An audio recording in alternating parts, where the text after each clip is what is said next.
деп айтасың. Енді саған біреу өзіңді істетеді ма деп. Енді дұрыс қой, саған біреудің самокатын айда деді ма? Не деймін мен саған? Кім кінәлі? Бір қуатса сөйтесің, бір нәрсе істесе сөйтесің, бір нәрсе істесе сөйтесің.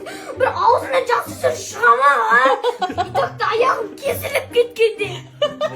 Жоқ, сен қазір скорый келеді, көреді, не деймін? Не айтып жатсың енді?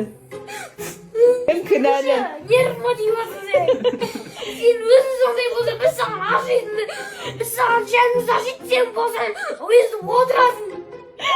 Ей, енді өзің кінәлісің ғой, біреудің самокатын неменеге айдайсың? Түк ойламайсыңдар ғой, әке ғой ойлап отыр ғой, сендер отырсыңдар, әжім видеоға түсіріп, күліп. Қараңдар, қараңдар, аяққа дей болды. Енді саған ой біреу істеген ғой. Әкесі ғана уайымдайды екен ғой. Одан допус жазып отыр. Білмейміз ғой? Жоқ. Ой.